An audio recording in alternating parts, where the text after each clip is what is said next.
Hey out there. So I'm going to have this little video here about composition, and I want to dive a little bit into how I look at dividing a photo into different quadrants and sections and lines using like rule of thirds and a few other ways of dividing photos down. And then also how I look at leading lines and using things in the photo to sort of point the eyes into different directions.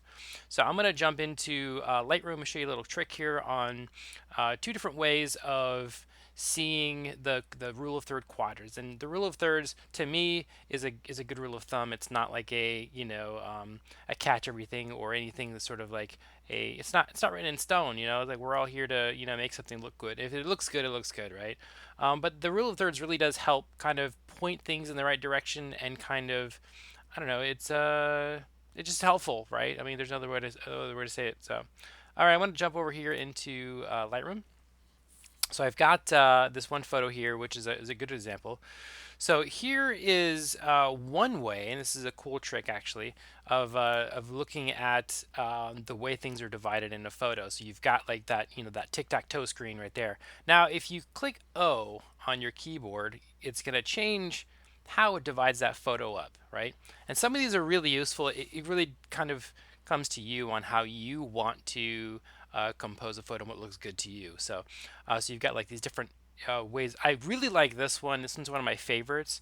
I think it's just interesting the way things align itself in the photos that I like. So usually what I'll do is I'll when I first started doing this, I started looking at photos that I really liked and then started using these dividers and say, oh well, these things actually intersect in these certain areas. So that's one of the things that helped me kind of get better at composing photos. Then you have like this different type of tic-tac-toe screen, and then you got the golden ratio spiral thing, which I don't know it's kind of tough with here because you can't rotate it anywhere. It's not that I know of anyway, so I usually just ignore that one. And then you have like a cropping thing, and then you have a grid. So that's one way of doing it. Another really cool way is I use an overlay. So if we go here to the loop overlay and you choose a layout image, and this is landscape 4x6. So this is essentially a PNG which is overlaid on top, and this is part of your loop view, right? So no matter what photo you click on, it's going to have it on there.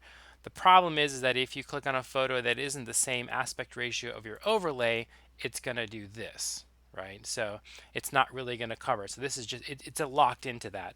But you can have different overlays for each one. So you have a let's see, there's a square one here.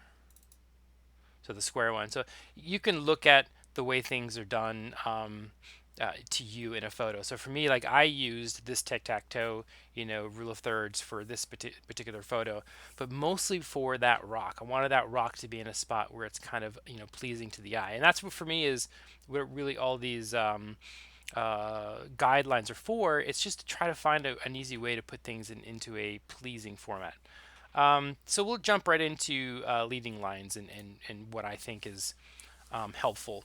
So this crop is actually a separate conversation, but I'll take any photo and just crop it differently. I can take a photo that, I kind of liked, it was kind of okay. This is one of those good examples.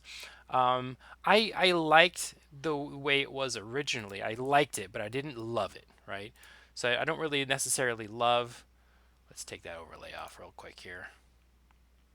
Boop. I don't necessarily love this photo, but I like it. I kind of like how there's like a tree there, and there's a thing off in the distance. What I really liked about this photo is this path right here, and it's a line leading into something, and that's kind of what I'm talking about. So when you're talking about the cropping, so you have like this, this area here.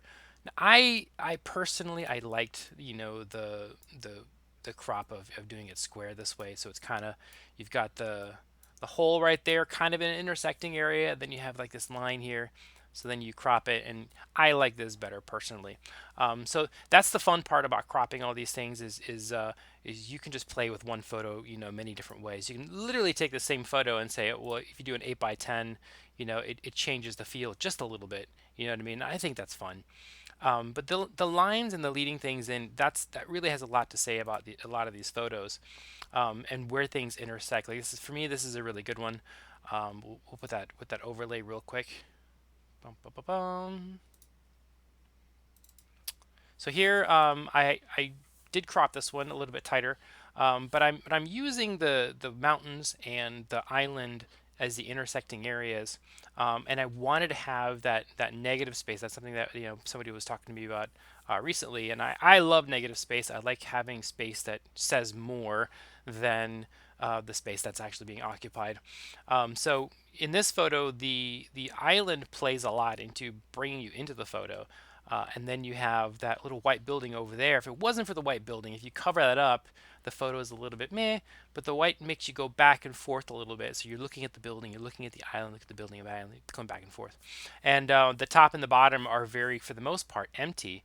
The bottom part is there's nothing really special about the bottom, quadrants, and there's nothing special about the top ones. It's mostly about the center right there, which is fun. You could take this one and make it, a long landscape or like a 16 by 9, but I just like the way that this one plays with the mind here. Another really fun thing with leading lines is um, a specific object, will start the photo, and whether it starts on the left or right is kind of up to you. A lot of these photos, because we read from left to right, I had this conversation the other day with somebody recently. It's for me personally, if I have something really interesting on the right, then you end the photo with something interesting because you're reading from left to right. Um, Conversely, if you start with it on the left side, then you end with boring because if you look on the left here, you lead into the distance, but there's nothing actually interesting there, but it just helps you bounce back to the left. So you're reading from left to right, you stop at the snail, and then you come back to it because you wanted to follow that line in. And that for me is kind of the magic of using those leading lines, is having something lead you one way and then having something lead you another way. And that's kind of what I'm talking about with composition, and seeing it that way in your camera can sometimes be a little bit difficult, and I totally get that. Um, and it's not something that you get right away. It's something you kind of build over time to your own personal preference and style. Another fun example of leading lines and cropping is this one. This one is very cropped.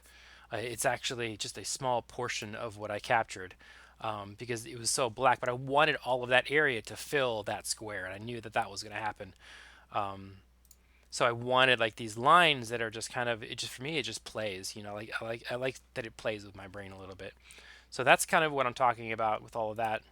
And hopefully that was helpful to you. I'll put a link in the comment below on my website. If you can go there, you can see some other stuff. I mainly do portraits and things like that, but I've loved landscapes for a long time. That's how I started, and I still do it today. I just absolutely love, creating all these landscapes and exploring and getting out there. So hopefully that was helpful to you, and see you another time.